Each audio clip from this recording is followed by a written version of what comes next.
FPI en vue de promouvoir cette œuvre d'esprit capable de sauver des vies. Retenez que c'est le directeur du cabinet du ministre de la Recherche scientifique qu'il a reçu en la salle de réunion du dit ministère. 4 détenus se sont évadés de la prison de Songololo dans la province du Congo central pour s'enquérir de la situation. Le commissaire provincial de la police congolaise, Patience Mouchidiave, était sur les lieux. Une évasion occasionnée par une forte pluie qui s'est abattue dans cette partie du territoire national. De mesures de sécurité seront renforcées, a-t-il affirmé. Les précisions, c'est avec Jean-Claude Kidoumou.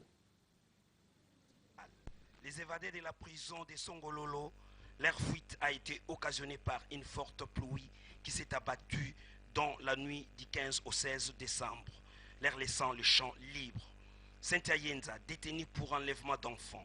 Kisenga Landu, accusé pour coups et blessures. Delphine Matondo Ntimba, condamnée pour les infractions du droit commun. Patience Mouchidiave, commissaire divisionnaire. La nuit du 15 au 16 décembre 2015, vers 20h, sous la pluie, 4 pensionnaires femmes de la prison de Songololo se sont évadés sous la pluie en escaladant les murs à l'heure d'un sommier. Après avoir scié le crochet de la porte. C'est la deuxième évasion, genre toujours dans le même coin. Mesures prises par la police. Renforcement de la garde policière par les éléments du groupe mobile d'intervention de Matadi. Renforcement du personnel de la prison. Majoration de la pension alimentaire de la prison. Et bientôt, avec la proposition de la scission en 2 de ce grand commissariat territorial de Banzangongo. Et je suis sûr que la sécurité sera renforcée. De son côté, les gardiens de la prison a loué la présence du responsable de la police, Jean-Pierre Malanda. S'agissant de la présence du général ici, vraiment c'est très important parce que ça fait partie de leurs attributions. Pour nous, une évasion, ça déclare une incompétence. Ça arrive dans toutes les prisons. À cette occasion, le commissaire provincial s'est rendu à la paroisse Saint-Joseph où il a échangé avec ce prêtre victime de vols par des hommes cagoulés non autrement identifiés. La Cour constitutionnelle qui siégeait aujourd'hui en matière d'interprétation et d'inconstitutionnalité effectivement, ce qui concerne plusieurs affaires et sous la direction de son président, Luamba Bintou, a rendu 5 arrêts aujourd'hui à son audience publique. C'était dans la commune de la Gombe. Lisette Kenga-Kelekelo, Olivier Mbié pour plus de précisions. Siégeant en matière d'interprétation et d'inconstitutionnalité, sous la direction de son président Benoît Luamba Bintou, la Cour constitutionnelle a rendu ce jeudi 5 arrêts au cours de son audience publique. Dans le premier dossier, la Cour a déclaré irrecevable pour défaut de qualité la requête introduite par le Premier ministre honoraire Adolphe Muzito en 2011 pour l'interprétation de l'article 99 alinéa 1er de la Constitution. Cette requête, a dit la Cour dans ses dispositifs, n'a pas fait l'objet de délibération par le Conseil du gouvernement. Cette affaire a été examinée par la Cour suprême de justice faisant fonction de la Cour constitutionnelle en 2011. Elle a été prise en délibéré, mais la Cour n'avait pas rendu son arrêt. C'est à ce niveau que le dossier avait été transféré à la Cour constitutionnelle. Dans le second dossier, la Cour a situé dans l'affaire Vital Caméré, dont les avocats ont introduit une requête en inconstitutionnalité relative à la loi portant procédure devant la Cour de cassation et de l'ordonnance loi portant organisation et compétences judiciaires du 31 mars 1992. Il s'agit, dans le cas précis, du dossier qui l'oppose à Wiville Moleka pour dénonciation calomnieuse et imputation calomnieuse. Cette requête a été déclarée irrecevable par la Cour. Par ailleurs, la Cour s'est déclarée incompétente de connaître la requête introduite par l'honorable Kankou Chiboawa Clément, président du mouvement pour le renouveau du Congo MRDC. Ce dernier attaque en inconstitutionnalité de vote par le Sénat de la loi portant répartition des sièges et de ses annexes pour les élections urbaines, municipales et locales. En outre, la Cour s'est déclarée aussi incompétente en ce qui concerne la requête introduite par le collectif des députés de la Mongala pour l'interprétation et en inconstitutionnalité de l'article 9 alinéa 1er.1 de la loi de programmation et la lettre du président provisoire adressée au REDOC de l'Issala. Enfin, la requête de 16 anciens députés provinciaux de l'Équateur qui voulaient réintégrer l'Assemblée provinciale a été déclarée irrecevable pour défaut de qualité. Paluku Mivimba Metousalem, c'est celui-là qui a été réélu pour un mandat de 4 ans à la tête de la Confédération nationale des producteurs agricoles du Congo. L'annonce a été faite ce mercredi, donc hier, au terme de l'Assemblée générale élective de la CONAPAC tenue à Kinshasa. Les représentants des organisations paysannes présents ont adopté un nouveau plan stratégique de travail pour 2016-2020 et un programme qu'ils ont adapté aux enjeux du réchauffement climatique et du découpage territorial en République démocratique du Congo. Bobo Mungongo. Le défi du découpage territorial, les changements climatiques et leur impact dans la productivité agricole, tel est l'enjeu majeur de cette Assemblée générale de la Confédération nationale de producteurs agricoles du Congo, CONAPAC, une rencontre qui a tenu sa promesse avec l'élection d'un nouveau bureau du conseil d'administration présidé par Mathusalem Paluku Mivimba, réélu pour un mandat de 4 ans par la majorité des représentants des organisations paysannes venues de toutes les provinces du pays au terme d'un scrutin à bulletin secret. Autre élu lors de cette assemblée générale de la CONAPAC, les vice-présidents Quadratus Mungaza, Sami Olame, secrétaire rapporteur, Chantal Kabangu, trésorière et Ndouzi Espérance, chargée du genre. Quelques résolutions ont été prises à l'issue de ces assises de 3 jours. Les participants qui ont adopté le programme d'action 2016-2020 ont relevé que le découpage territorial est une opération complexe et que la CONAPAC devait y aller progressivement dans sa structuration. Les membres de la CONAPAC ont pris l'engagement de l'atténuation dans le cadre du changement climatique à travers les renforcements de la chaîne des valeurs. Les membres de la CONAPAC ont également pris la résolution à l'issue de l'Assemblée générale de s'impliquer dans les structures d'entretien des routes en vue de faire face à cette problématique des manques de routes rurales qui influe négativement à l'épanouissement du secteur agricole en République démocratique du Congo. La conférence épiscopale nationale du Congo, SENCO, vient de se doter d'un nouvel immeuble à caractère commercial dénommé Reine de la Paix. Ce bâtiment a été béni et inauguré cet avant-midi par le président de la SENCO, Monseigneur Nicolas Djomo, et plusieurs personnalités ont pris part à cet événement. Mami Matone, Olivier Kinsangi.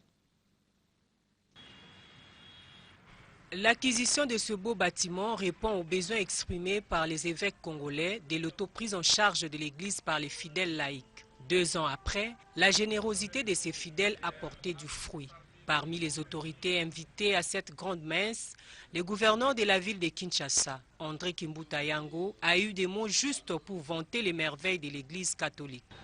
Je suis honoré d'être associé à cette cérémonie qui revêt une triple symbolique.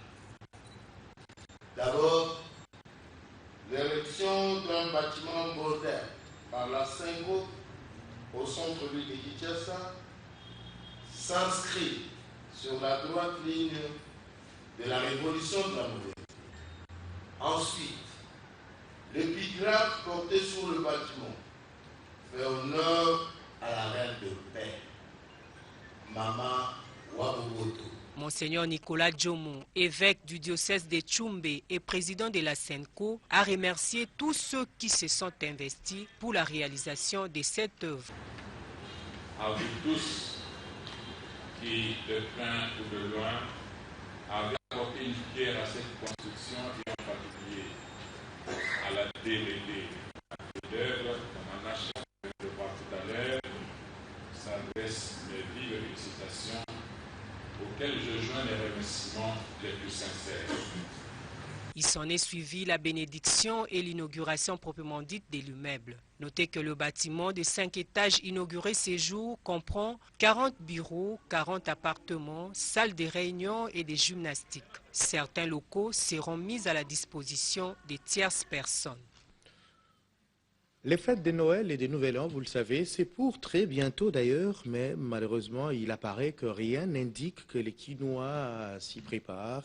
Un tour au grand marché réalisé par nos reporters révèle que les vendeurs disent encore attendre que les acheteurs viennent liquider leurs produits. Vous allez découvrir cela dans ce reportage de José Kalumba et Rachel Massengo.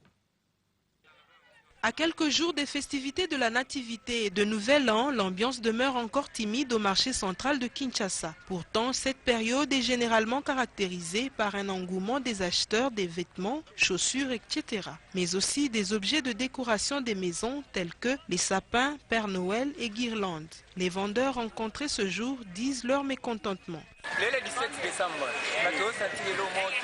Nous sommes déjà le 17 décembre, mais il n'y a toujours pas d'engouement. Et nous ne savons même pas si les parents sont payés ou pas.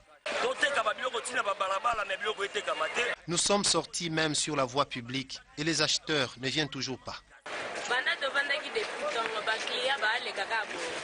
Depuis que nous sommes arrivés, les clients ne font que passer et personne n'achète. Nous ne savons plus quoi faire. Alors que les vendeurs se plaignent du manque d'engouement au marché central, dans certains coins de Kinshasa, le décor est déjà planté pour accueillir ces moments de fête, comme ici à la place du 30 juin où un grand arbre de Noël est planté. Et avant de terminer cette édition d'actualité, nous nous rendons dans la province du Kwilu, la nouvelle province où c'est ce jeudi qu'a été lancée à Kikwit, dans la province du Kwilu, la campagne de masse de distribution des moustiquaires imprégnés d'insecticides. Le ministre de la Santé publique, le Dr Félix Kabange, a lui-même présidé la cérémonie et retenait que cela est coordonné par le Programme national de lutte contre le paludisme. Les précisions, c'est avec Bibichmika Batampi, notre envoyé spécial.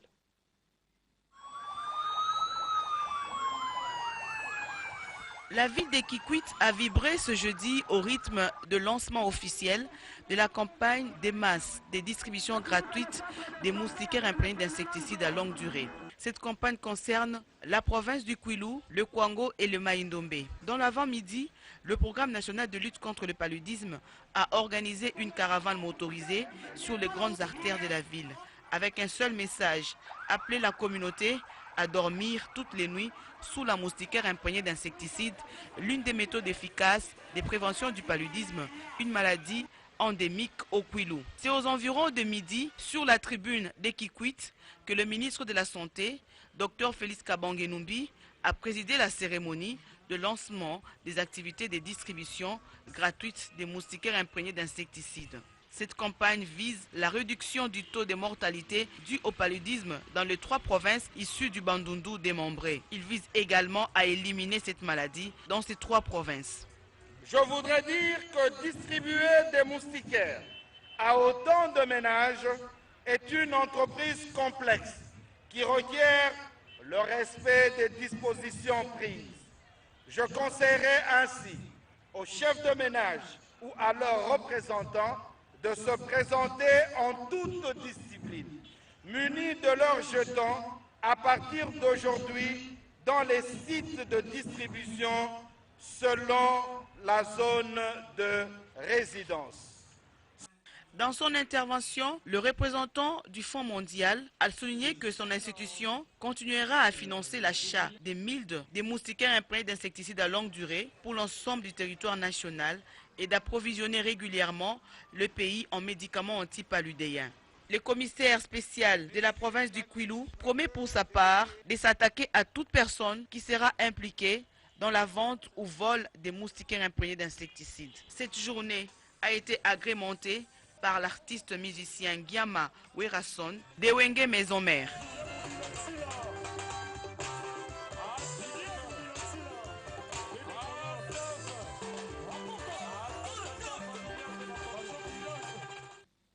Voilà, c'est la fin de cette édition d'actualité. Mais retenez que juste après ce journal, vous suivrez la page magazine sur la marche de soutien de la population du Kasaï oriental et pour soutenir justement le chef de l'État, Joseph Kabila, et les dialogues politiques initiés, une marche organisée par le commissaire spécial Alphonse Ngoï Kassanji à Mbujimaï. C'est la fin de ce journal. Merci d'avoir suivi.